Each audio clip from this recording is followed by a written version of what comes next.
Is it considered an abomination to burn a pumpkin spice scented candle in January?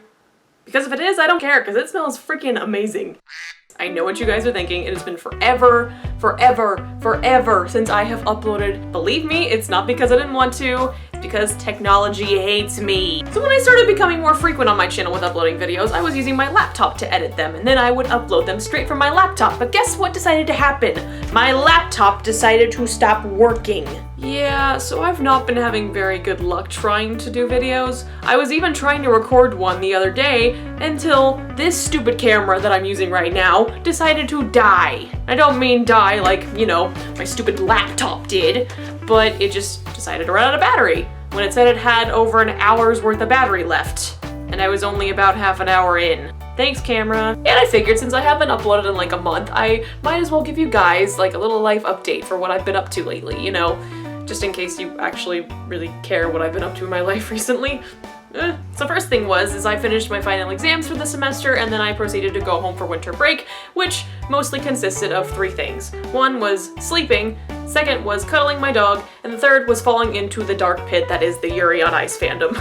And then Christmas came around, and Christmas is definitely my favorite holiday next to Halloween because it's a really fun time for my family because we have a couple traditions that are really fun. I got this candle, which is pumpkin spiced cheesecake scented. And I also got these ceramic, clinky as heck measuring spoons, which they're not quite just measuring spoons, but look at this. Okay, but are you guys ready to see one of my absolute favorite presents I got this year? It's my favorite because I was not expecting it at all. I was joking about wanting it, and then my parents bought it for me anyway. Actually, I don't want to show it yet. I want to go put it on. So this is a onesie my parents got me for Christmas. Can you guess what it is? Wait for it. Wait for it. Pika pika! I find it so funny. It's so hilarious.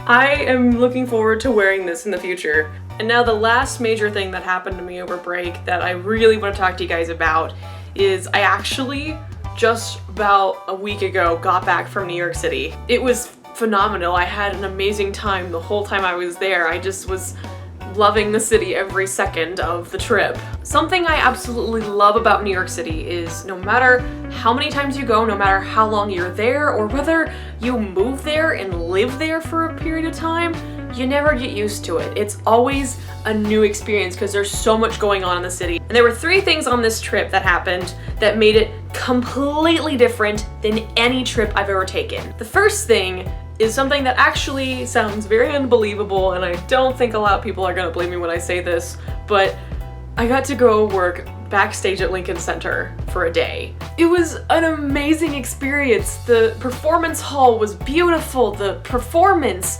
was fabulous. The people I worked with backstage were such nice, easygoing people that were so easy to work with, and I loved every second of my work that I was doing because they were such cool people, and it was such a fun job, and I just never thought I would get to do something like that. It was amazing. And the next thing on that trip was not exactly something that involved making connections or trying to progress towards my potential future career in the theater business.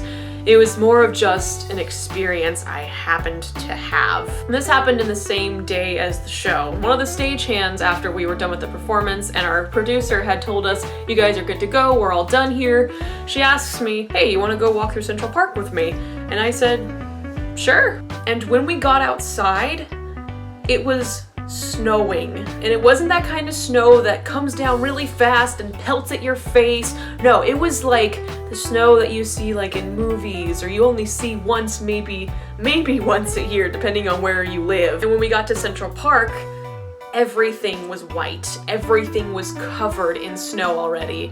And it was absolutely beautiful. It was amazing. And if you know me at all, you know I absolutely love snow. It's one of my favorite things about winter. So not only was the beautiful scenery of Central Park, which any time of the year is already gorgeous, was covered in beautiful white snow, but the snow was still coming down almost like a movie scene. Like, it was so cinematic and it was amazing, like something you don't see every day. I probably just made it sound super cheesy, but you know what? Whatever. I was extremely happy in that moment. And the third thing that happened on this trip that just, if it wasn't already completely amazing. This basically just sealed the deal about how life-changing this trip was for me. My mom and I went to go see the Broadway play The Humans, which won 4 Tonys this year, including Best Play, Best Featured Actor, Best Featured Actress, and Best Set Design. All 4 of which, by the way, they completely deserved, because oh my god, the show was fantastic, the design was fantastic, the actors were amazing, the script was fantastic. I just 10 out of 10 would recommend. The night before we actually went to go see the show, we went into this Broadway store that was actually selling copies of the script. And so, of course, I bought one. I honestly was just thinking, it won the Tony. It's gotta be pretty good, honestly. So, here I am with a copy of it, and also a copy of Stephen Karam's other play that he wrote called Sons of the Prophet, which apparently was nominated for a Pulitzer Prize a couple years ago. So now I have 2 copies of his scripts, which is very exciting, and I look forward to reading his other one, as well as probably reading this and getting to go through the script all over again because the show was just so good. So after the show, my mom and I go out to the stage door, and if you guys have ever been to a Broadway show, you would know that the actors will sometimes come out to the stage door and they'll come out to sign autographs, say hi to the audience members. Can I just make a side note that Broadway actors are some of like the nicest people? And at some point, the playwright himself, Stephen Karam, comes out. And I currently, along with all my other aspirations in theater, currently have a very strong desire to be a playwright. So being face to face with the man who created this piece of art that I fell in love with the moment I saw it, I was basically starstruck, honestly, just getting to see such an amazing artist in front of me. And so I basically said to him, thank you so much for creating this. I told him that I was also a writer and I was really wanting to be a playwright like him.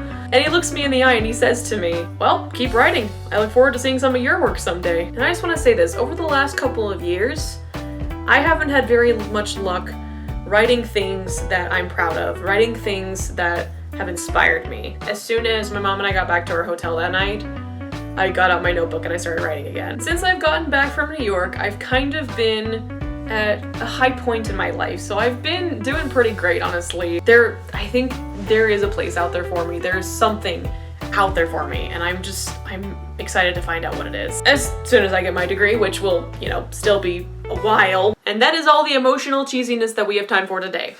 Okay, I think I need to wrap this up. All right. I hope you guys are having a really great week. Hope you guys had a really great Christmas and New Year's, and I am so glad to be back finally because I have access to a computer again. Thanks for watching this week, guys. Now, if you'll excuse me, I'm going to continue to inhale this candle because it smells amazing.